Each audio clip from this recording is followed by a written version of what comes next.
One evening, due to a blunder by our soundman, who left an important piece of equipment behind, we made our way back to the community hall where the SHAGEM meetings take place, to retrieve the said piece of equipment. We now realise that this blunder by our soundman was an event of potent serendipity, for when we got there the doors were unlocked and the lights were still on. So cautiously we made our way inside, only to find that things were not quite as cosy in the SHAGEM garden as we'd first been led to believe. What must it do to a man who's dedicated his life to the support, help and well-being of this unrecognised minority group? When his every endeavour meets resistance, when his every achievement goes unrecognised and is thrown into a pit of obscurity that will never be seen or heard from again. The following soundbite features a drunken Phil McCracken receiving a group eviction notice from local councilman Bob Forsyth. And she's talking to me. I don't see anyone else here, so you must be talking to me. Are you talking to me, you bastard? Mr. McCracken, such loutish behaviour does not help your cause. If you wish to appeal the council decision, you will be given every opportunity to in due course. What's that? Nothing. But me lads, where are they gonna go? Really not our concern. You have a week to clear all your possessions from the hall and return the keys to the address on the envelope. What are you doing? Mr. McCracken, take your hands off me. I'm warning you. Ban me fucking song, would ya? Ban me video. Take me theatre group off the streets and now you want to evict us? Yes, there'll be a reckoning. You'll rue the day you ever heard the name Phil McCracken. Mr. McCracken, take your hands off me this moment. Who do you think you are? You're insane. Leave me alone. Oh yes, you'll rue the day, you bastard! Now you might say, a sad cry for help in the darkness, or you may say, unstable, insecure individual living on the edge, whose positive, friendly, personable public mask hides a deeper pain that eats into his tortured soul. But either way you look at it, you must also say, what a sad display from a grown man.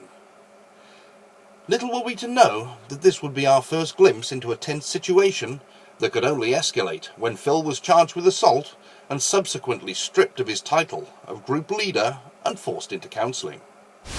Joining me once more is group member Willie Hampton. Thank you for joining me again, Willie. It's my pleasure. How can I help? Please tell me how the group has reacted to the news about Phil's sudden departure. The thing is, nobody expected it, least of all from Phil. I mean, he's always been a strong, level-headed one. He's looked out for everyone. It's kind of loosened the pedestal that everyone held him upon. You see, everyone looked up to him. So to hear that he could act in such a brutal, barbaric way has really shaken everyone's perception of it. Joining me once more is group member John Fitzpatrick. Now, John, I understand poor Ivor has been stunned into verbal silence since the news of the events transpired. Can you elaborate on that at all? Yeah, love him. The shock was just too much and he hasn't spoken since. Just seems to spend his time sobbing now. So what was your reaction to the news about Phil? I just can't believe he did it. It was outrageous. Have you ever seen Phil behave like that before? No, never. He's always been the perfect gentleman. I just can't believe it. There was that one time he kicked me up the arse when I wouldn't let a newbie out of a hug, but in fairness, he did apologise. Do you think it really hurt? I know, it really hurt. How would you feel if someone stuck their boot up your arse? No, I meant Councillor Bob Forsyth. Bob. Why does everyone want to talk about Bob? I got kicked up the arse, you know. Yes, but Bob was seriously hurt. Oh, and I suppose his toe up my hole is nothing to cry about. Look, John, all I'm trying to establish is that this is out of character for Phil, right? Oh, but it hurt. He caught me right on my ring. How about Ivor? Is he going to be all right? Well, I'm going to take him home with me tonight and I'll settle him down and I'm sure I can make him comfy.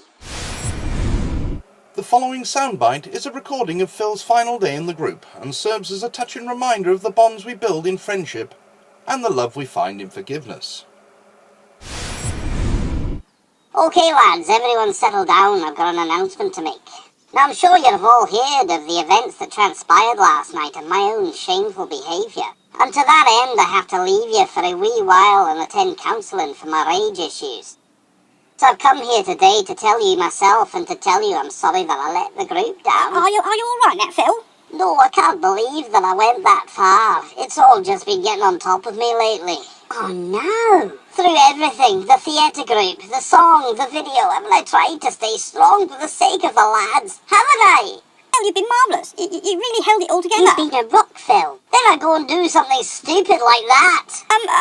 Come on, Phil, don't blame yourself. It's only natural that something like this was going to happen. You've been in denial of it for so long. It was only natural that eventually anger would surface. I tell you, we need you, Phil. I tell you what you need. You need a group hug. No, I don't deserve it. Come on, Phil, don't be like that. You've been a rock to us all. That's right. You've stood strong and not shown any weakness with everything the group has been through. The least we can do is return the gesture. Oh, my lads, I love you all like family. Come on, everyone. Go round. Let's give Phil a group hug here. Let him know we support him. We love you, Phil. And there you have it. SHAGEM, support group, minority group, and sanctuary for the genitally challenged. Where do they go from here? It has been 6 months since the tragic events of that night. What has become of them, I hear you ask? Well, let us see, shall we? John Fitzpatrick, gay member of SHAGEM, finally found love in the form of the group's temporary counsellor, Patrick Fitzjohn. A lesson to us all, that love can be found in a world where two strangers can pass by as quickly and quietly as two ships in the night. So here we are, 6 months on, and I'm joined by group member Willie Hampton. Good to see you again, Willie. You too, my friend.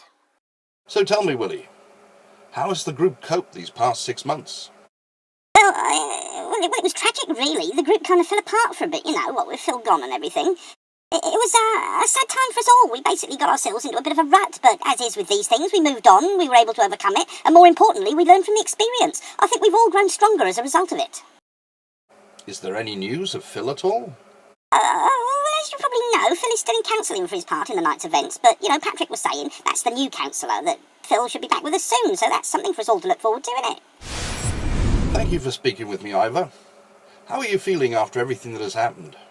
Have you found any semblance of normality since that night? As you know, I went in with John that night, and I gotta be fair, he really looked after me, it really took our friendship to another level, so I found a whole new respect and fondness for the man, he's such a kind, wonderful man. A sore ass. What? Nothing. And of course it is prudent, in order to conclude our programme, that we inquire on Phil's progress in counselling. And to that end we spoke with his personal counsellor, Dr. Isaac Hunt. Thank you for talking to us, Dr. Hunt. Yeah, my pleasure. So, could you tell us a little bit about Phil's progress and what made him snap as he did? You must understand that Phil was going through what we generally refer to as a grieving process, mourning the hopes and dreams he held for the group. It happens in 5 stages. Stage 1 is denial. Phil suppressed his doubts for the greater good of the group, living in blissful denial of his pain. Stage 2 is anger, which I believe you witnessed firsthand. Yes, it was quite frightening. Yes, I would imagine it was. Pure unfocused rage. So tragic. Stage 3, of course, is bargaining. Bargaining? I don't understand.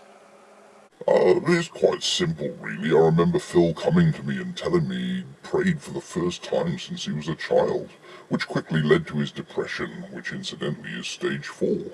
At present, he appears to be stuck there, but we are waiting for a breakthrough any day now that will lead him into stage 5. Acceptance. Acceptance? Yes, as soon as Phil accepts what's happened, he'll be able to move on and get on with his life. He's been with us a long time now at Cunts, so we hope... Pardon me? Cunts? Oh, I'm terribly sorry. The counsellor's undergoing Negative Traits Society. We provide support and help for troubled counsellors like Phil, so that they may return to their groups fresh, recuperated and ready to deal with the members in a positive and friendly manner that creates a safe place and sanctuary for its members. I am presently sat in a 3-way Skyping session with former group leader Phil McCracken and Dr. Isaac Hunt for an interview kindly agreed to by Phil in regard to the events that transpired all those months ago. How are you feeling, Phil? Well, I must admit I feel thoroughly ashamed of myself. My actions were inexcusable. And I prayed for Councilman Bob Forsyth, and I hope he finds it in his heart to forgive me. So how does it feel to not be the counsellor of the SHAGEM group anymore? It hurts. My kid in counselling was my life, and I blew it. Yes, well done, Phil. That's it. Let it out. Accept it. I let them all down. They came to me for help and I let them down. Oh no, Phil. Just let it go. What's done is done. And there you have it. As Phil hurtles headlong into acceptance, fate brings a new dawn of possibilities to the Support, Help and Genital Envy Management Group. A new beginning to regroup and fight adversity another day. A happy ending to a sad chapter in the group's history. SHAGEM, support group or public menace? You decide. I'm Fritz O'Skennick. Thank you for listening, and good night.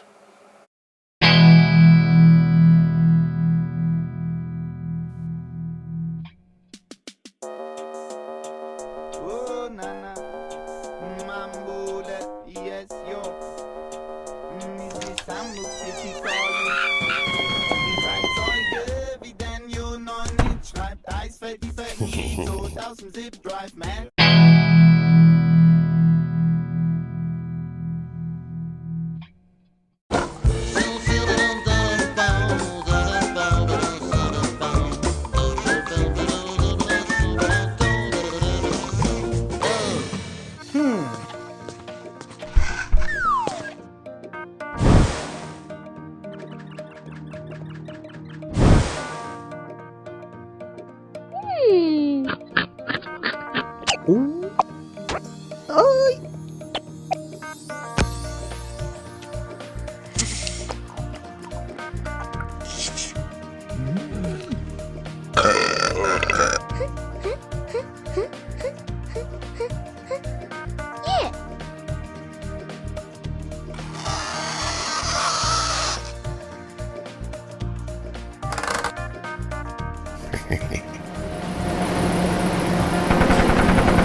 Cough, there's nothing more to see here. Go home.